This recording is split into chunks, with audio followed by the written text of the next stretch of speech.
Hey, it's Adele from Let's Get Inkie, and today I have my final completed traveller's notebook, and I need to do something to this cover because I don't mesh well with craft. It's not a chosen background for my paper crafts, and so I think I need to inkify it up a bit, and I decided to go sticker crazy because stickers are one thing that we seem to accumulate very easily. I know I do, and I've talked to some people before, and stickers seem to be something that tend to just find their way into our stash without us even realizing sometimes. They look so pretty on the shelf, we buy them, and then they're too pretty to use and we don't use them. So I've had enough, and I'm using up some of my stash. So I'm going through the Maggie Holmes American Craft sticker book, and I'm picking first the big bits. So if you want to do this type of thing at home,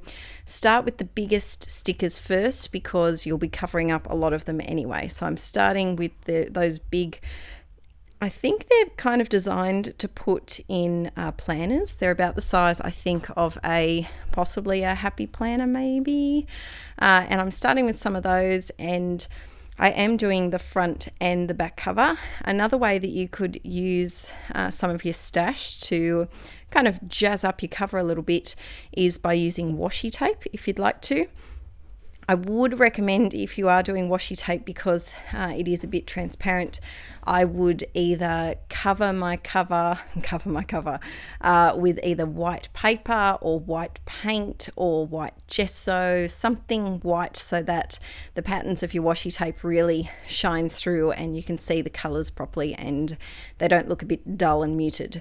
So I knew I wanted to use that border, and I'm just waiting until I've covered up those little gaps. But I'm quite proud of how many stickers I managed to get on this. It was a really fun procedure, and it was the epitome of the stick and plonk method. I sat there, I put on my favourite TV show, put on a little bit of Real Housewives. I think I was watching OC at this point, which is my favourite out of all of them. And it was just a nice little relaxing time where I could just zone out. So if you don't have to wait until your traveller's notebook is finished to do this. You can do it any time. But I highly recommend covering your cover because it just, it personalizes it a little bit. It makes it yours, and it's also just freaking fun to do. I'm definitely going to do this with the next one. So I've started my second insert. You'll have a journal with me video in 2 weeks, in a fortnight. And then there's 2 more from my stash, which will be over the next month or so. So stay tuned for those, because I have abandoned my traveller's notebook for a little while.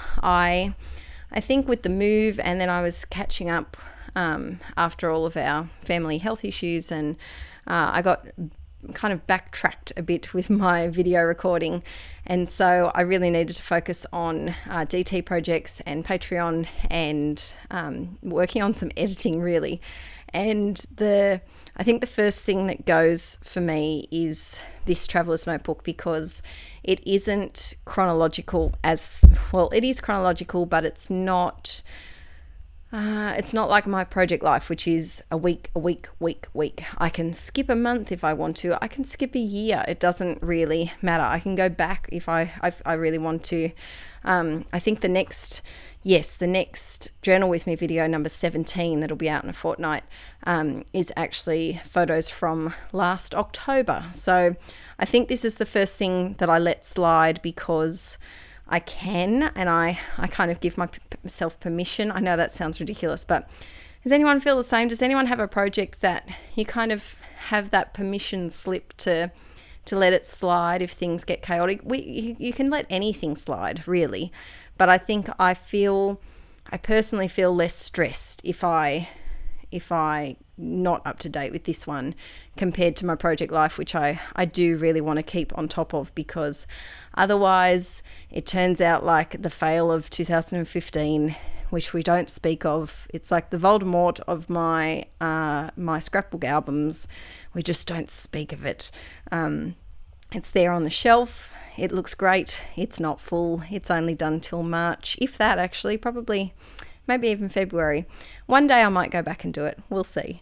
So here I just added 2017. I was going to do brush lettering and do a big volume 1 2017, but I kind of for once wanted to let the stickers really do the talking and make themselves into their own background, I guess you could say. So I didn't bother with that, and I just used some older Amy Tan stickers, which I love. They're my absolute favorite non-foam thicker alphabet, except for my Tiny Tim Holtz ones. I do love my Tiny Tim Holtz ones, but they're my favorite large one.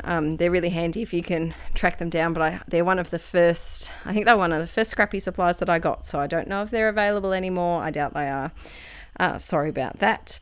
So here I'm just doing the exact same thing, picking some of the bigger pieces and trying to line up the straight edges with the edge of the notebook, because that way it's less, I guess, snipping off for me. It's less work that I have to do, let's be honest, and it just kind of makes it a cleaner edge as well. So I'm using, like I said, I've got that American Crafts Maggie Holmes sticker book. I've also got just some random crepe paper ones. There's also some beautiful stickers from the Reset Girl. I used some of the circles, I think, from her. Just any stickers that I just had lying around that I have been drooling over but not using. So let me know if you do this. Please do tag me over on Instagram or share it in my Facebook group, Scrapaholics Anonymous. I would love to see it. If you weren't sure, I do have a Facebook group, by the way, because I know that I mention it on my main channel, Inkie Quill, but I don't know if I mention it a lot over here, but it's called Scrapaholics Anonymous. Be careful, there is another one which has popped up, which is not us. So my one has 16,000 members, so if you look for that one, you're in the right spot. But there's another one that has, I think, a couple of hundred people in it. So I'm just adding the stickers on here, and basically I was trying to leave the words that were more usable for my scrapping, I guess. So the black words I find work with those black and white ones, the really pretty ones. I find they work with a lot of different layouts because they're a neutral. So I was trying to get the colourful ones, like that blue, remember, is a really specific blue that I don't seem to use. I guess I do use it a lot, but I much prefer to go towards either turquoisey blue or a navy blue. And so I was trying to go for stickers that I love but are maybe colours or phrases that I wouldn't be as likely to use, like this vase of flowers. I'm not going to put that on a layout, I don't think. Whereas something like a cute little heart, I'd probably be more likely to put on a layout. So have a think about that when you're doing yours.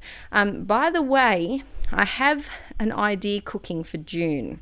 So I used to do the Inkie June Marathon. I did it 2 years in a row, and then I became pregnant. Did I do it while I was pregnant? I must have, maybe. I didn't do it last year because Archie was only a couple of months old. But before you squeal and shake your hearty shine everywhere, I'm not doing Inkie June Marathon this year, but I have some exciting news about an upcoming live stream. So stay tuned for that. I will post it once I figure out times and multiple dates. Yes, you heard that right. Multiple dates in June. I will definitely post it on my Instagram, Inkie Quill, also on Scrapaholics Anonymous Facebook group, and just everywhere I will probably post it. So keep your eyes tuned for that, because it's a coming. I'm planning something big for June. But we're at the end now, and what I did off camera, I forgot to say, is I contacted it. So I just got some cheap clear contact from Kmart, I think it was, and I covered it. And the trick with that is to start with the front cover, because the front cover, it's easier to do the first cover without bubbles. And I used a ruler If you'd like me to show that in a bit more detail, I can when I do my second cover, so please do let me know in the comments below. But yeah, so that's this video. I hope you enjoyed it. It was something a bit different, but it feels so lovely. Let me know in the comments below if you're interested in the live streams. Yes, there's going to be a few. And please give this video a thumbs up if you enjoyed it. I hope you have a lovely weekend, and I'll see you all very, very soon. Bye.